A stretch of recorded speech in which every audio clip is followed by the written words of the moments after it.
that will want to hear this. Okay. All right. So without further delay, Michael Sears is with us today. He comes to us from the Knoxville, the United Way of the Greater Knoxville area, and he has been working with the House Knox program for 2 years, and he is currently the Housing Navigator lead. So with that, Michael, sincere thank you for being giving of your time, and we will hand it over to you to take it away.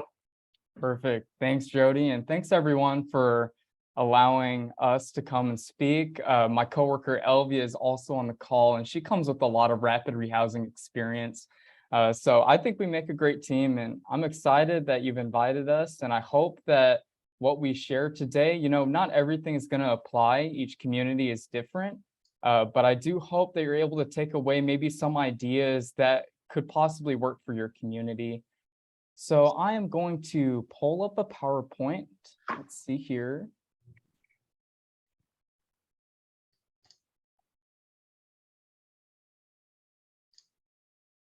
And all right, does that seem right to everyone?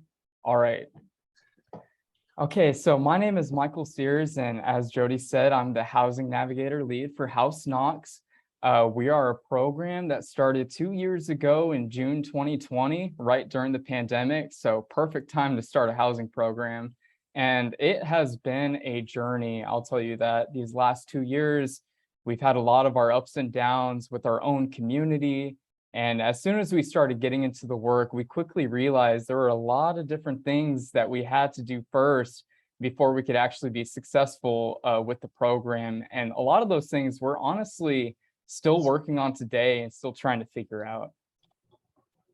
So for the agenda for today, I would just like to introduce you to Knoxville, Knox County, and just give you kind of a quick stat and picture of the community that we work with and the community that we're in. And then I'll go to how did House Knox, the program, even come together as an idea? And then why did we go with that and choose to implement that for Knoxville? From there, I'll talk a little bit more about what the program actually is, how we fit into the community, and how it actually works. And then we'll go ahead and end with some takeaways, some challenges, some successes, and some things that as we reflected, these are things that we would do differently if we had the chance to start it all over again. So here is a picture of beautiful Knoxville in the summertime. As you can see, we're right on the Tennessee River. We have House Mountain in the background. What's really cool about Knoxville is, it's a great neutral area between a lot of different cities. We have a couple big interstates coming through. And so there's a lot of rivers, lakes. It's a gorgeous area, an hour and a half away from the Great Smoky Mountains. I just love living here, and it's been a great community to serve in. And so I would just love, we're about 460,000 residents in Knox County and about 180,000 residents in the actual city of Knoxville. And so how that works is most of our agencies in our area will serve Knoxville, Knox County, and Knoxville falls within the county area. So just a little bit of the demographics here. Like I said, there is a difference. Knoxville is about 180,000. Knox County is about 460,000 people that we serve. The majority of the residents are white. And you can see that there is a difference when you look at Knoxville versus Knox County. Knoxville, you'll see a little more diversity with the Black population and the Hispanic population, as well as the Asian and Native American population versus Knox County at large. And just a little bit about our community. One reason is that the further out you go, it becomes a little more gentrified. As if you were to visit here, one common stigma in our community for new people coming in is like, oh, don't live out in East Knoxville, like that's a bad area. And so that's kind of where these numbers also reflect, is that as you expand into the county, you're getting into more farmlands. And that's why we see that disproportionate kind of number change there. I do want you to remember this number because the next slide, we're going to talk about poverty rate. And this very closely, it kind of aligns with the number I'm going to show you too. So the poverty rate for Knoxville, Knox County, Knoxville is higher than the Knox County poverty rate. And I'm going to go right into this next slide and kind of explain to you part of the reasons why that is. Now, this is poverty broken down by race and ethnicity in Knoxville, Knox County, compared to Tennessee. The three breakouts that we have are white alone, Black or African American, Hispanic or Latino. I want to point out these numbers here. If you look at the Black and Hispanic population, you can see that there's a disproportionate poverty rate in our community with them. I'm not going to try to make you motion sick, but let's look at the number for Knox County. You can see that the African American population is experiencing or makes up 35% of the poverty rate experienced in Knox County. I'm just going to flip right back to the previous slide. If you look at Knox County, the African American population only makes up 9% of the total population. So when you look at these numbers, it's crazy because you see this disproportionate effect on these different populations. How is it that only 9% of the population is making up 35% of the poverty in our county? And I can tell you some of the reasons behind that. It goes way back. And the reason I like to talk about these demographics is because when we talk about housing, especially in Knoxville and even just the US in general, there's so many practices in history that are affecting what we're seeing today and the poverty we see today. Some of those practices that we've seen were redlining, where they went into African American communities and basically said this is a high risk zone, and that kind of sort of segregated, and you experienced a lot of white flight during that time. Here in Knoxville, we also had problems with integration of our school system. When we had separate African American schools and white schools. When they tried integrating, a lot of the white families didn't like that, and they ended up moving out west, and a lot of their wealth went with them as well. And then most recently in the 80s, I believe, we had this thing called urban renewal, which we had a lot of Black-owned businesses and communities. And then they said, oh, we got to make these communities look better. And so they tore down all those businesses and just put in this ugly highway that doesn't even really get used in our community too much. And that really kind of was another knock in the community. And that's kind of what we experience today when trying to find housing and trying to pour resources into our community and trying to make it a more equitable community. We're facing a lot of those challenges of the past. So real quick, I only have a couple more stats about Knoxville, and then we can really get into the meat of it. Our median household income was about $64,000, and the median gross rent $1,000. Now, the median price for a single family home in April to June this year was $336,000. From our Realtor Association, they actually published these numbers here. And these are the incomes, the household incomes that would be needed to actually afford that median priced home. Now, what you can see here is that this median household income is not on pace to be able to afford our rising home prices. And because of that, what we've seen personally in our community is that what would be home buyers are now being pushed out of the home buying market and are now going into the rental market, which puts that additional pressure and tightens that demand even more. And you can feel those effects all the way down. And the people that are feeling it the most are the most vulnerable populations in our community. Not only that, but here in Knoxville, we've been experiencing a very rapidly increasing population. We keep seeing our inbound migration more than doubling our outbound migration. All of these different factors have led to very high occupancy rate of 98.6%. So what that means is that of all available rental units in our community, there are only 1.4% of them that are available right now. And that makes it even more difficult with the work that we and you all do. I imagine you all are facing similar circumstances, because not only do we try to look for that 1.4%, but our margin is even smaller because a lot of our clients and households, they have additional barriers.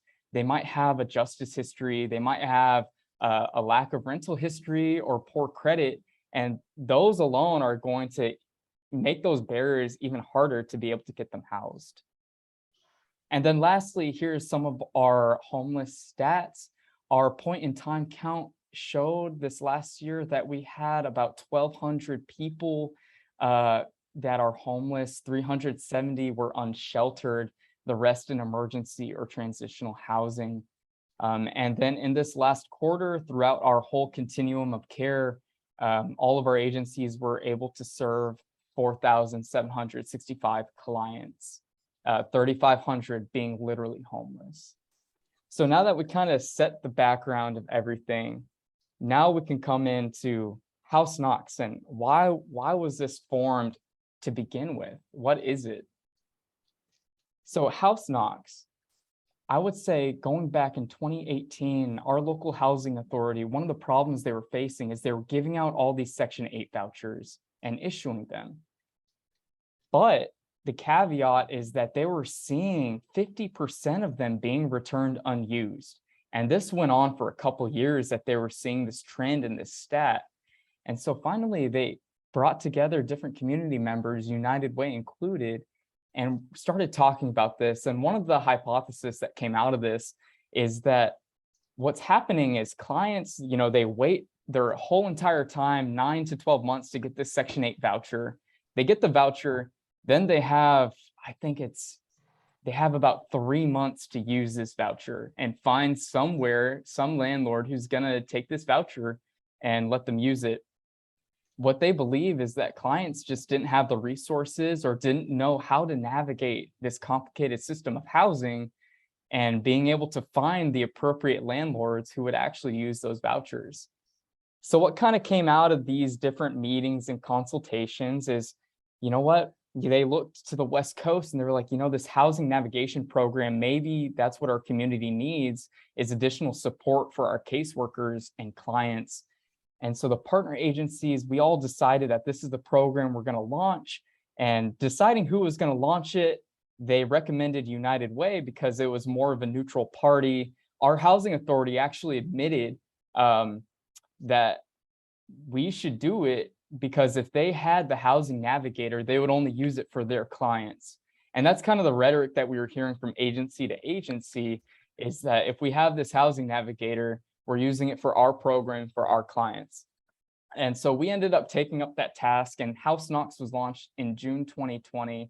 I will say a quick challenge about United Way having the House Knox program is that it's really good for the long run and sustainability, because we're kind of acting as that middleman, being able to bring together a lot of different agencies. The tough part is that we have to work with all these different agencies, and each one, they have different guidelines. They're able to offer different incentives based off their grants. And so it was a really big headache at the beginning, trying to establish and nail down all of those differences and being able to properly work with each agency according to, basically, it was tough work trying to figure that out and then meeting them where they're at. But I definitely recommend this approach. I think it's good for the long run. So finally, I can tell you what House Knox is. In a nutshell, House Knox, basically what we do is we work to support supportive service agencies in our community. So homeless service providers, other social service providers, but we also support landlords as well. Our ultimate goal is to talk to the landlords in our community, work with them, educate them, and essentially the ones who are willing to work with our clients and barriers, we connect those landlords to the agencies that we work with. So you can think of us as a middleman. We act a lot like a liaison. It's important to note that we don't directly serve homeless households. But what we really do is we're there to act as that support for case managers. We've heard a lot in our community that caseworkers, they're so overloaded with everything else they have going on, that trying to really put in that time and effort of building relationships with landlords, it's just tough for them to do. And that's where we try to fill that gap and really spend that time getting the word out in the community about our homelessness programs, the benefits of working with us, what different incentives we have to offer. Our vision is to reduce and mitigate the traumas of homelessness by making the experiences of homelessness as brief as possible. And that is part of the rapid rehousing intervention. Is you have a family or household coming into homelessness, you try to mitigate and try to make that stay as little as possible. You want to be able to rehouse them as quickly as possible. And that's something that we are still working on, to get that number of days in homelessness down. Here are some of our main goals: is to increase access to available affordable housing, increase education around financial literacy and rental responsibilities. This goes hand in hand, because if you have a tenant, you put in all that work to get your tenant into housing, but then your tenant's not prepared for that housing, they're going to get right back into the cycle of homelessness. And our third goal, increase support and services for case managers and landlords. And the fourth is to advocate and increase awareness of housing issues through community presentations. Okay, so I said all of that. How does that actually work? What do you guys actually do in your day-to-day? And so I'll just go through kind of what our day-to-day process is and how we actually connect that to the community. So I would say our first step is to actually generate housing leads. And we have a various different ways that we do this. One is through our housing authority. We've actually been able to develop a good relationship with our housing authority, and they have sent us a full list of leads and landlords that they've approved in the past, and they just sent that on to us. So that was fantastic. There's also a website called myhousingsearch.com. For Tennessee, it's Tennessee Housing Search. And then you can enter that according to your state and then your area.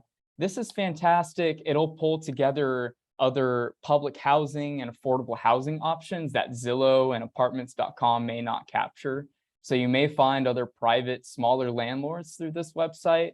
Like all other housing search websites, you do have to be careful of scams.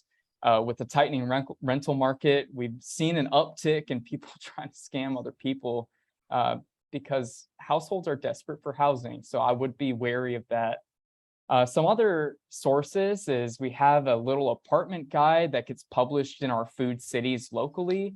So you might want to check your grocery store. They might have similar apartment guides as well as just talking to caseworkers and just talking to people about the program. I ran into, just random people, you're chatting them up and then they're like, oh, that's really cool. I actually have a friend who's a landlord, or, you should talk to my brother or something like that. And then we get a lead like that. And then lastly, what's really cool is this project that we're doing with our local realtor association.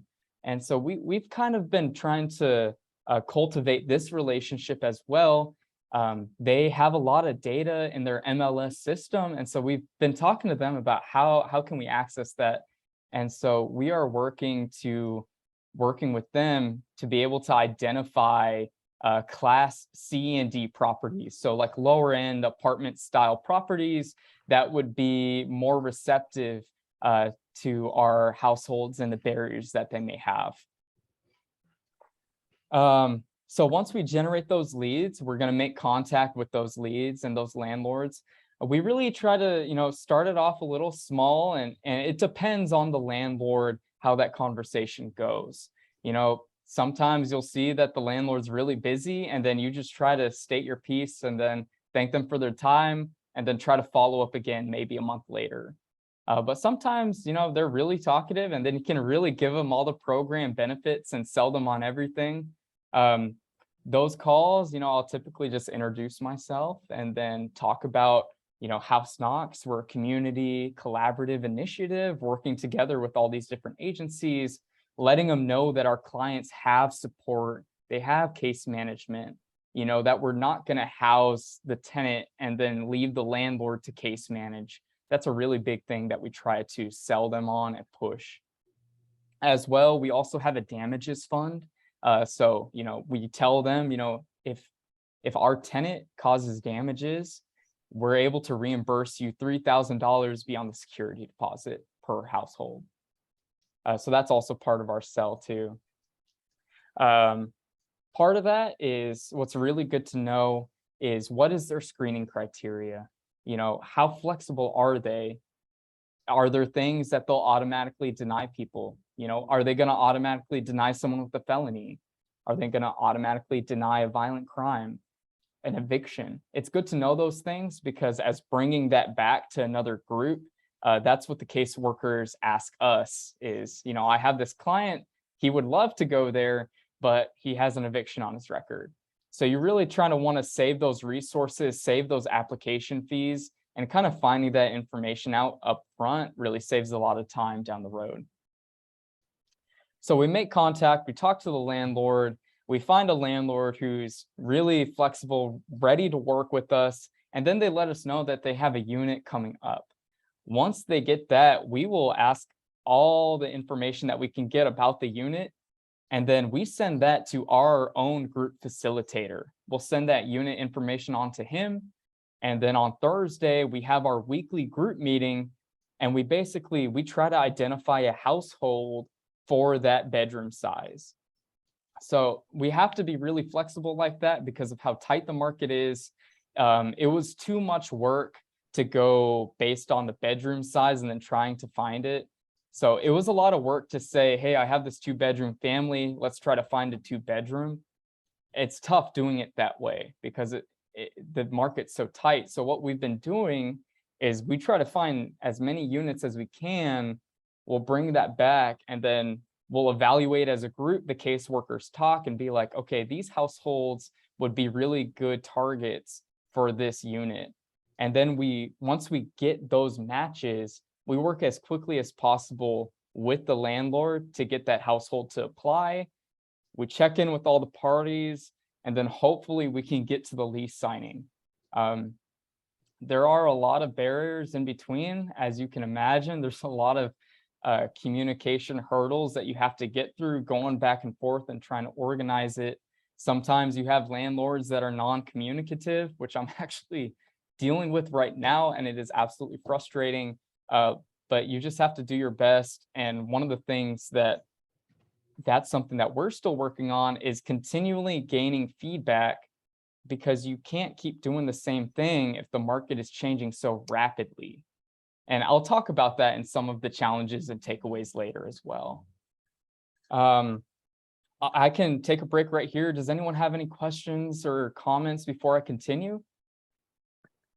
I have a question, Michael.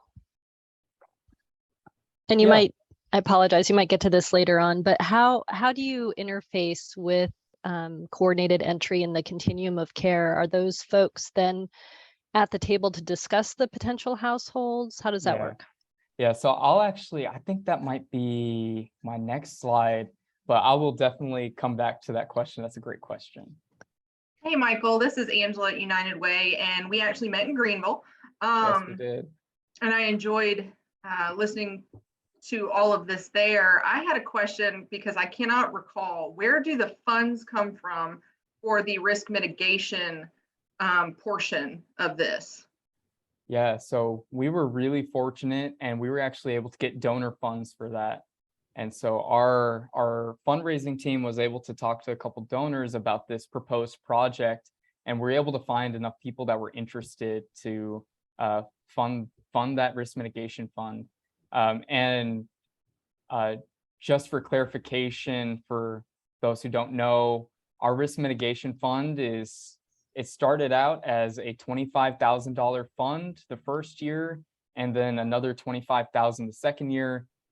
Basically, it can cover damages beyond the deposit up to $3,000. It can also cover some legal fees as well. I was going to say one more thing. If you look at risk mitigation funds, you'll see that the amount varies from community to community. But one important thing to note is there is a low usage, there's a low actual usage rate of the fund money. So right now, as an example, we've only used, I think, $4,000 or $5,000 of this fund in 2 years. And you can kind of see a similar trend across the country as well. So it's more of as an incentive. It's not going to deplete probably as fast as you would think. Yeah, I thought that I remembered you talking about it being more of an incentive for the landlords to start working with the program in the first place. So thank you. Yeah, of course. Yeah, and just one more point about that too is how we've used it recently, and we're looking to remarket it, but it is kind of like, it's not going to be your main selling point, especially right now is what we're finding out, because landlords, they have, 20 plus people waiting for each unit that they post. And so what we find, it's not as that big of an incentive anymore, but it's still a really great add-on. Like, you find that flexible landlord and you're like, oh, by the way, if you work with us, we're able to cover any kind of damages or stuff like that. So that's kind of how it's shifted a little bit recently. And Michael, building off of Angela's question about funding, you talked about where the risk mitigation funds come from, but how about the case management? Are you providing the case management, or does that come from community organizations? Yeah, so that's coming with community organizations. Right now, it's just Elvie and I who are doing this housing navigation program, but we work with regularly about 7 to 9 different social service agencies. And and we'll cover this too. I think, Kristen, you asked that question of how that ties into coordinated entry. That's actually where we chose to do our work, because we knew that case management was being provided and knew that we were able to just focus on the housing piece. Thank you. Alrighty, so I will go ahead and keep moving on. Thank you for the questions. One more question, if I Oh, can. yeah. What percentage of the landlords and the property owners that you're working with are larger with lots of units versus the percentage that have like maybe 1 or 2 units? I'd Just a say, ballpark. yeah, I would say that we work with a lot of property managers with, I would say, 1 to even 24 units, just because of those type of apartments that we have here that are kind of hidden away. But bigger than that, it's a really small percentage. It's tough Okay. trying to work with the big property management companies, because a lot of what you'll hear is, we can't change our criteria, we can't be flexible. So it definitely makes it a harder sell, especially since you're not talking to the owner. Usually the owner is based somewhere else. And so it can be hard trying to move up the chain and have those discussions. Great, thanks. That's really useful. Yeah, of course. Okay, so how we fit into the community. You'll have to mind this very bare bones graphic. I put this together in Canva like last night. So what we have here on the left, these are just some of the agency names that tie into coordinated entry. So we have VMC, who serves our singles. We have CAC, who serves our families. And then we have the VOA, who serves our veterans. So 3 really big populations. So how this works in our community is you have someone that is homeless or needs services, is about to be homeless. We have our local 211 number, but maybe this person just goes to the social service agency that they Google search. So they'll go there, let's say it's a homeless single, and they go to CAC looking for services. What CAC is going to do is they're going to kind of do a quick assessment, ask them a couple questions, being like, what are you looking for? What's your household size?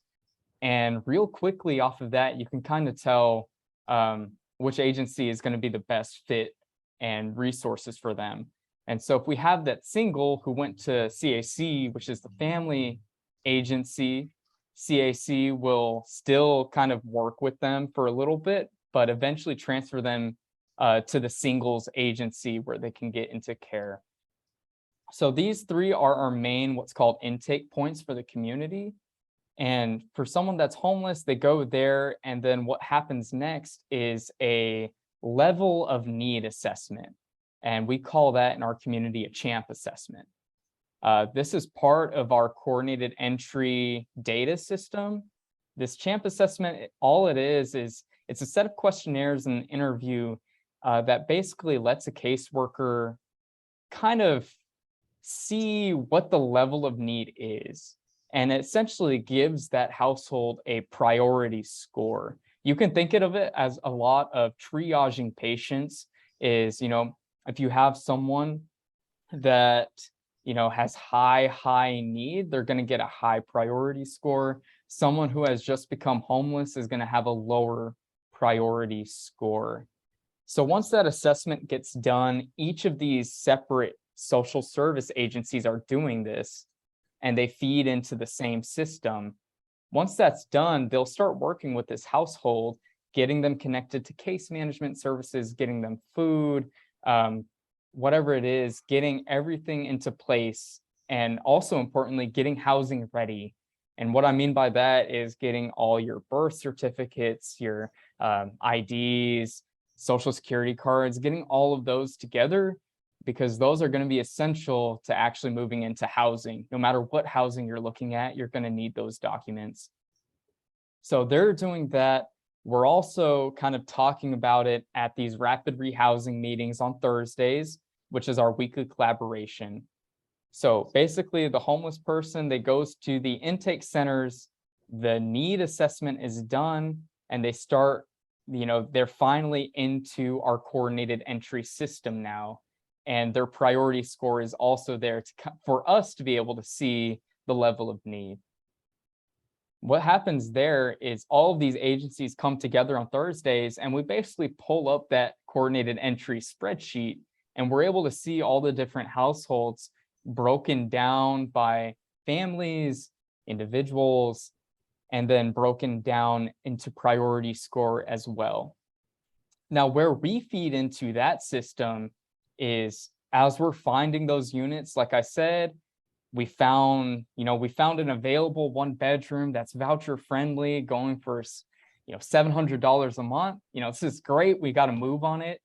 And as you can see, we will come to those meetings where all the other agencies are, and we'll all look at that list together, and kind of going down by priority, we'll kind of see caseworker to caseworker, so-and-so, do you think that this household would be able to sustainably use this unit?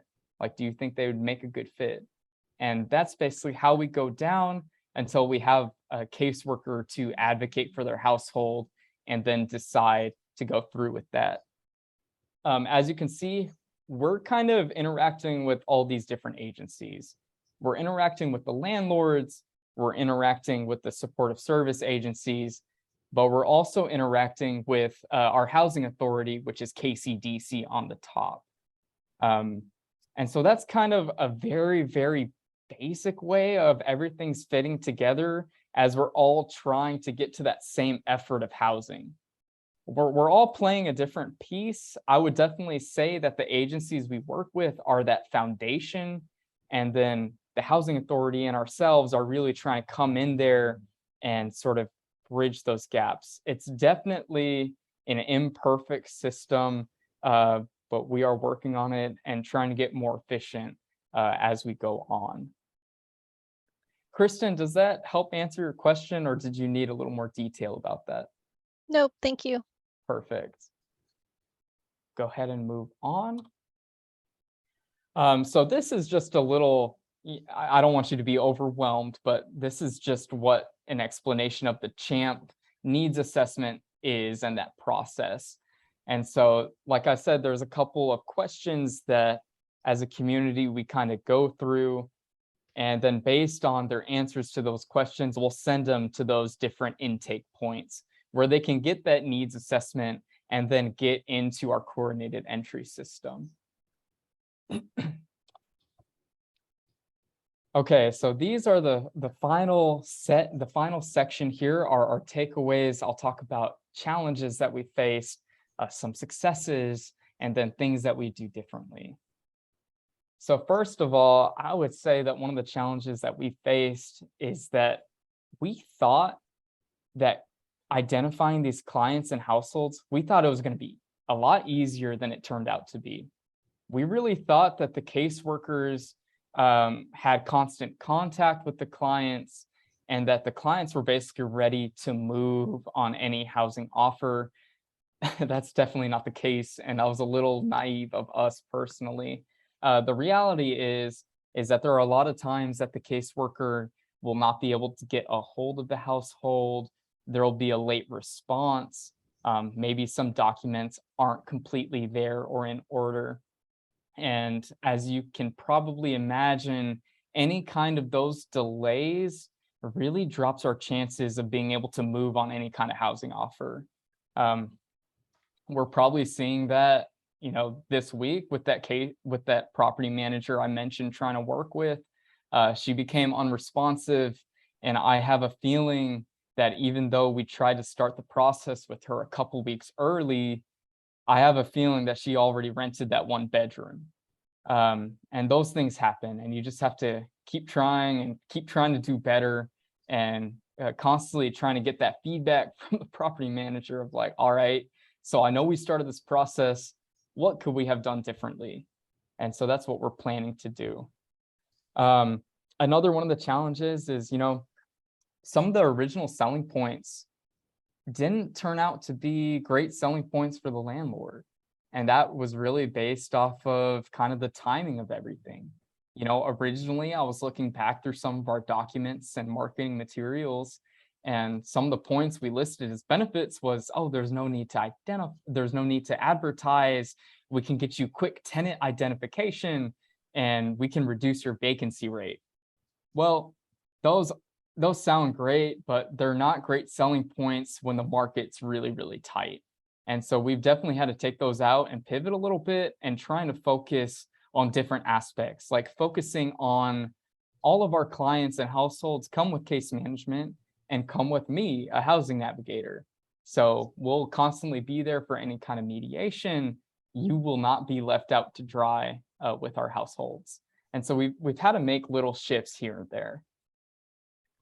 Let's see. Our third challenge that I can think of is it can be really challenging with the pace of everything to be good about following up with the households that you previously housed.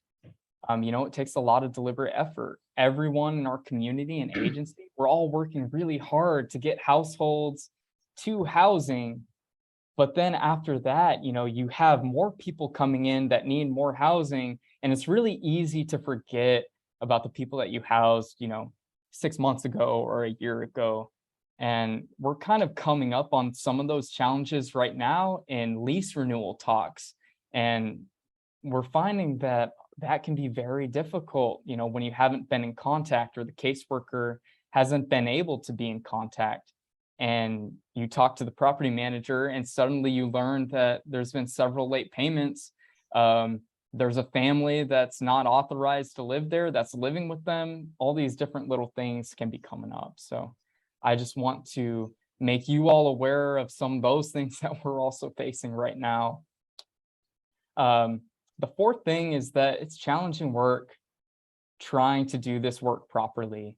And that's as a community, trying to build that consensus, building that collaboration. It can take some difficult talks, and, it will take a lot of vulnerability to be able to build that trust. And we're still on our way with that, as far as, some agencies don't like to let us know how their case management works or what the program really entails or some of the inner workings that goes on. And so, that doesn't happen overnight, but it's definitely something that's a work in progress. A good example is we had a really bad relationship with our housing authority. It was not good. But just continually showing up, I would say, 6 months ago, that completely changed. And now we have a fantastic relationship with our housing authority. they share all kind of leads with us, and we're hoping to be able to leverage that relationship even more. But that was a work in progress for sure. And then lastly, for the challenges, is realizing for us that with this tightening housing market, the truth of the matter is landlords don't really need us from a financial and economic standpoint. Even with any incentives that we may have to offer, double deposits, maybe a signing bonus, even those can be a tough sell, because landlords, they're seeing their rents rise with the demand, but also they have several people who are willing to pay market rate. So why would they pay the voucher rate when they can just go market rate? So we don't have a set solution for that, unfortunately. We're trying a bunch of different things and seeing what works. So I did just want to share that with you all to be aware of. On some better notes, though, here are some of our successes. Is in 2020 to 2021, we've been able to help house an estimate of 56 households, making up 136 people. And so amidst all those challenges, amidst the trying to build consensus and collaboration, it's really important to focus on those wins that you still have as a community. And so I think that was really exciting. We were able to do that. One of the really cool successes that we've had, and Fred, this is to your point of, we were able to form a partnership with a very big conventional property company here in Knoxville called Freeman Webb Properties. They have these really high scale apartment complexes. They're based out of Nashville. But in talking with them, they were really interested in kind of what we were doing, what we were trying to do. And we were able to talk to the regional manager, and the regional manager, what they were able to do for us is give us these discount units.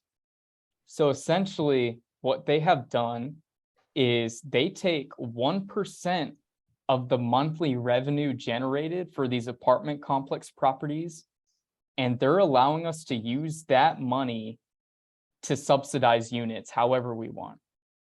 So an example is, this apartment complex is making, I don't know, $100,000 in monthly revenue. We get, if I'm doing the math right, we get $1,000 in discounts that we can use to subsidize any available unit that they have. And we are able to spread that out however we want. If we want to use $1,000 for one household and really subsidize their unit down, they let us do that. We could also split it up $100 across several different households. But that's just been a really cool partnership with them that's been able to form. And what we hope to do is take that model eventually and then try to pitch that to these other big property companies. So that's kind of a really cool thing that happened. I think it could be worth a shot, is sending a request like that to your apartment association or realtor association and just trying to get that conversation started. I didn't even know they were able to do that until they told us. So I thought that was really cool. Another thing is just the general building reputation with certain landlords. It's really cool to be able to see landlords trusting us, and if they have a problem, being able to call us up and talk through that problem. We don't always have a solution for them. Sometimes there's no other services that we can connect them to. But every time we've gotten really good feedback of, they just love that someone is there to listen to their concern and trying to do something about it and trying to support them. So we've been able to get a lot of good feedback about that. Recently too, I've also seen that a lot of these landlords, they'll call us or email us looking for other social service resources, either for themselves or just other tenants that they know of. And the market, it's hitting us all tight, and the property managers see that for the residents and they care. And so being able to also connect them to other community resources, that could be another good idea for a pitch and bringing value to a relationship like that. And then just generally is community partnerships, buy-in, and this consensus building I was talking about. So finally, I will go ahead and wrap up and let you know, here are some things that, reflecting on, if we had the chance, these are what we would do differently. Thinking back, we would spend a lot more time upfront planning, talking to more partner agencies, identifying our target population, and all of that. Basically doing all that upfront work. Unfortunately, what happened with our program is the community had that talk. They implemented it, but then they were like, here, start this program. And it was really up to us to try to find what group we're going to work with, what's our target population, what do we do and don't do, all of those things, because as you can tell, housing is such a big problem that it's easy to get arrested if you don't narrow down your specifics of what you want to accomplish. And so that's one thing I would highly recommend. Related right onto that is establishing some good marketing materials and plans and a good functional website that can work for you.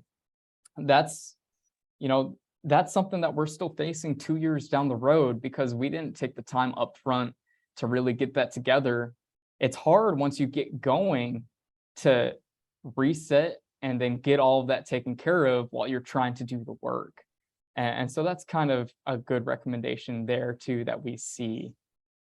Another thing too, as you're taking that time to do the upfront planning, is try to get in depth as possible with each agency at the table. You really want to go in as open-minded as you can be and just inventorying what each agency is able to provide, what they cannot provide, and that will help you identify the gaps faster. That's one thing that I wish we did, is really sit down and have those in-depth talks with them. Are they able to provide case management? How long can they provide the case management? That's going to vary from agency to agency. What's the level of deposit and rental assistance? Are you guys able to cover application fees? Just these little questions that can get missed, but are definitely going to help in the long run to serve the clients, but also when you make the pitch to the landlord, because you want to be true to your word and you don't want to make empty promises by saying that, we come with a year of case management, but then you find out that not all agencies can provide a year of case management because of their grant. So it's important to have that information beforehand and just equip yourself. And then lastly, I kind of hinted at this, is that we would market our risk mitigation fund differently, and we're currently in the process of doing that. We're actually thinking about changing the name to Landlord Incentive Program. And we have a couple reasons for thinking about this, is that risk mitigation, we think, brings a little bit of a negative connotation when trying to sell that to a landlord. As we bring that up, it's like, oh, we have a risk mitigation fund.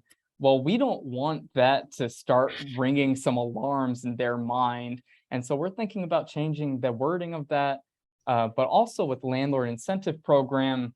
As you can see, this past year, we had, increases of funding from the government, and those are a limited amount of time. And so with a flexible marketing like Landlord Incentive Program, we can add and subtract different bonuses or incentives as they come and go for our community. So that's kind of another thing that we're working on right now. Michael, this slide is really encouraging because this is most of the stuff that we've been doing since we started. So that's really helpful. Well, it sounds like you guys are doing the great work. It sounds like you guys are doing great then. Oh man, sorry guys, that was a lot of talking on my part. I'm parched now, but I think that brings us to our discussion and any questions. Hey, So Michael, Jody, I don't know how you want to do this, but this yeah. is Ben. I have a couple questions for you real quick, if you have a sec. At any one time, how many individuals are you typically serving? Our program itself. Yes. So that's a really good question. It's an interesting one for us to answer. We started out directly serving clients, but then we quickly realized that was overloading us on work since there was just 2 of us. So we actually had to pivot and kind of reset ourselves. We actually don't have a number of households that we serve or work with. What we do have is we have the agencies that we work with. And so we're kind of, you can think of us as like a step removed from that client interaction. And so a lot of what we're doing day to day is trying to make contact with the landlords, trying to really be heavy on the marketing and the selling. And then we just bring that back to the group. And then once we bring that back to the group, we really have the caseworker, we make that connection and introduction with the landlord and caseworker. And then we kind of let that relationship form and them do the application. The reason we set that up like that is we found when we tried to assist the client themselves in the application, there was question and information that would come up that we didn't know about, but the case manager did. So it definitely felt like a duplication of work and duplication of efforts. And so we had to change that and kind of take a step back. Do you have a Great. sense? That of how actually many people the answers my group second serves? question as well. My second question was to ask, like, on a scale from brokering to mediating, how much you do, and it sounds like it's more brokering. So that's very helpful. Yeah, a lot of brokering. The mediating usually comes up 6 months after the housing. Right. Sometimes sooner. Yeah, so interestingly, since we're a 2-year program, we're just now seeing a lot more of the mediation situations coming up.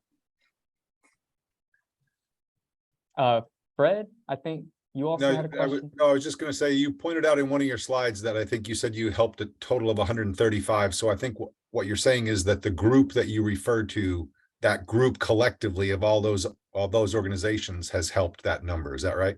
Exactly. Okay. 135 people were able to use the housing that we brought to the meetings.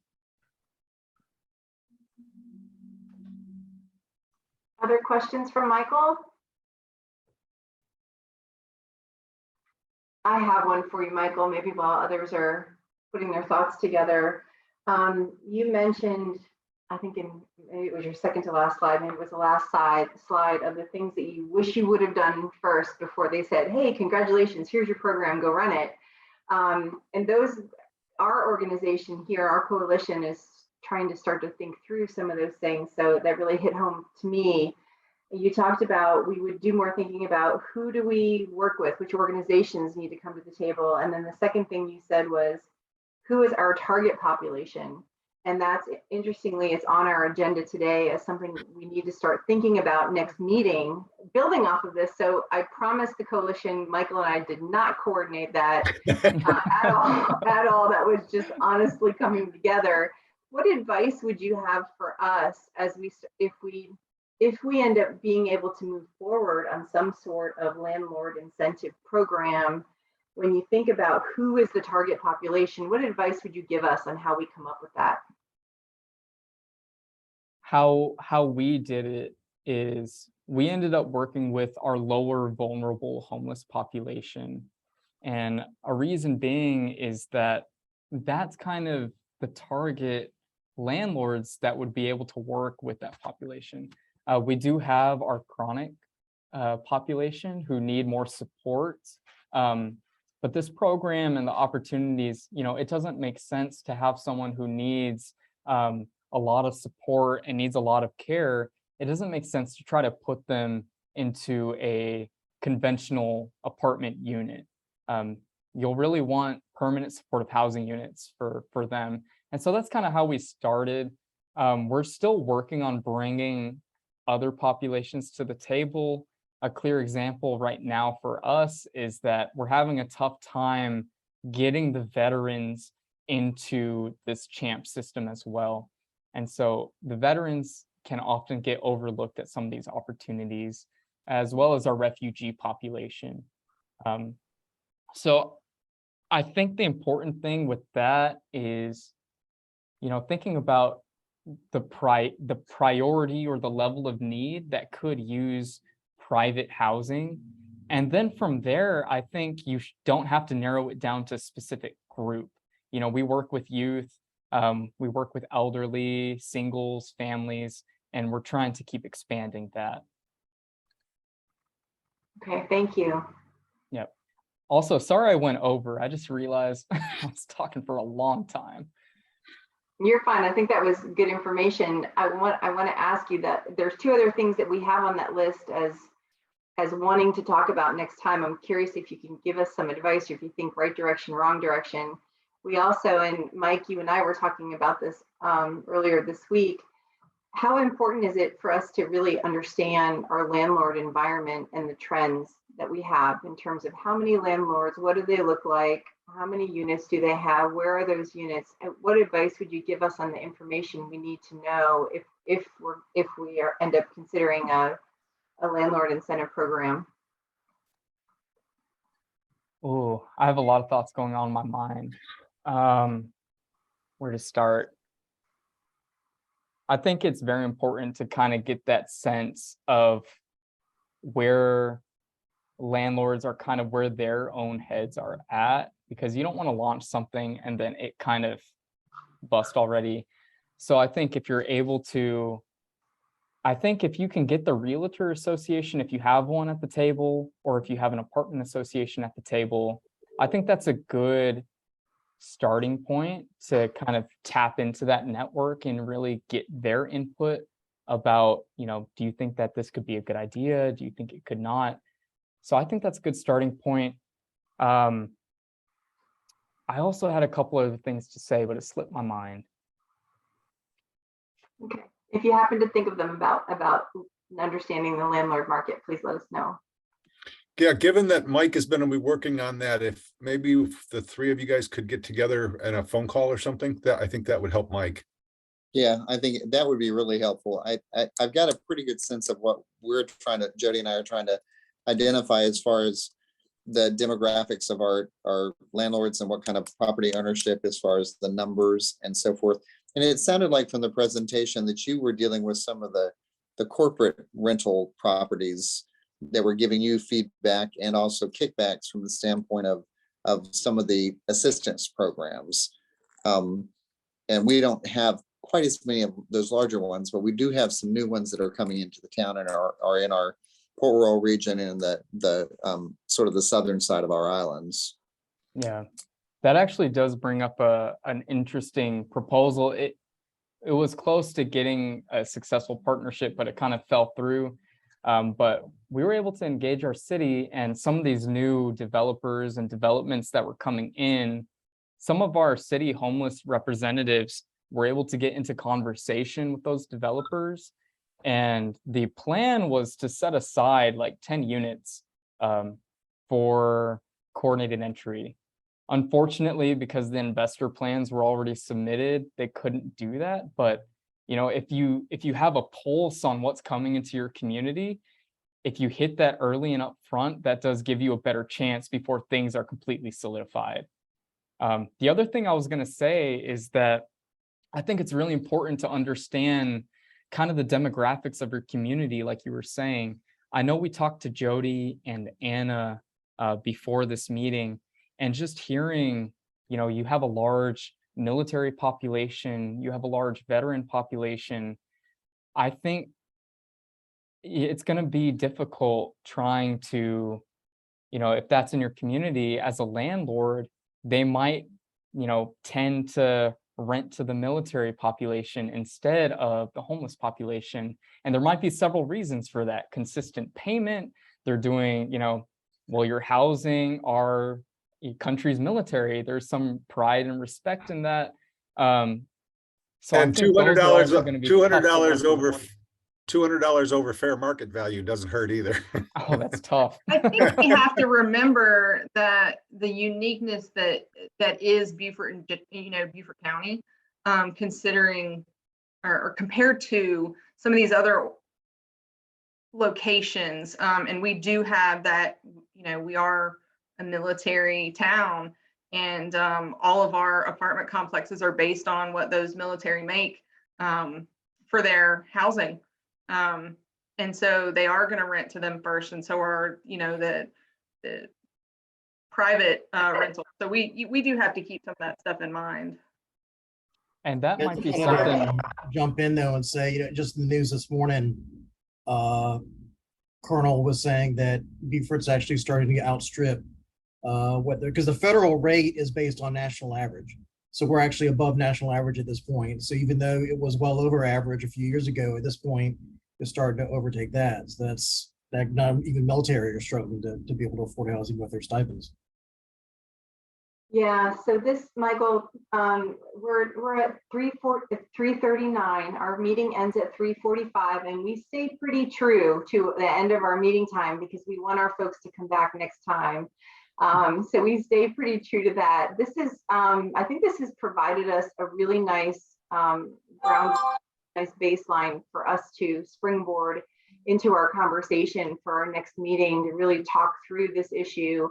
So Michael, I can't thank you enough really for the time that you and Elvia, I'm sorry that I didn't put you on there at the beginning, but thank you both so much. We do hope that that you will continue to answer our call if we call you for some additional assistance in bouncing things off of you.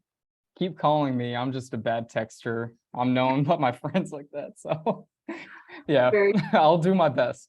That's great. So to kind of wrap up this conversation, and I think for the group, we've kind of run out of time for our other agenda items. I'm gonna sum us up here, and then I'm gonna ask Anna, Fred, and Ben if there's anything on the agenda that they had that we need to get to, or Angela, I know you have a ERA on there that we need to squeeze in here if we can push to the next meeting. But what I'd like to ask all of our coalition members first, thank you for your attention and your attendance. I really hope that you have heard some things today that have made you think, gosh, that would really be nice if we had that in our community. Please do me a favor and write that down, because at our next meeting, we want to pick this up exactly where we are and continue to have the discussion. And I invite you to please consider in what you think would be good solutions for our communities. If you are in need of additional information that we can do some research in the coalition, other members or us at Human Services before that meeting, so that we come to that meeting prepared as possible, so that we can really try to tackle something here and make some movement forward on what are the good ideas surrounding this landlord incentive idea that would fit in our community. That would be really helpful. Any last questions about where we're headed from here? Okay, excellent. So Ben, Fred, Anna, you all had, and Angela, you all had agenda items that we are now kicking to the next meeting. Does anyone have anything urgent for this meeting that they want to get in these last few minutes? I think just the call to action for the organizations to ask them to identify a person to serve on the PIT. Yeah, so we had on the agenda, it's under Anna's section, which we'll put on the next meeting. Just really briefly, Anna, if you don't mind, I'll put it out there for the group. As you know, the PIT count is coming, and we are going to knock it out of the park this January. And in order to do that, we need all of you at the table. It's a full-on community effort. Anna is in the midst of organizing a steering committee that's going to be doing some work on how we do the PIT count this year. What we need from you all, and I'm sure you're not ready to give us a name today, so we're just kind of letting you know that we will be asking shortly for your member, a person from your organization to be our lead contact for PIT as we get closer here towards the end of the year. So please be ready to give us that person. Any questions about that? Okay, so I think we know where we're all headed next time. Michael and Elvia, I again really thank you so much. And for our coalition members, we are going to be holding our coalition support call. So if you have any of those tough questions that you're not quite sure where to get some resources for folks who are struggling with homelessness or housing insecurity, please stay on the call. It is optional. These last 15 minutes is optional. For folks, we will stay until 5 o'clock for your questions.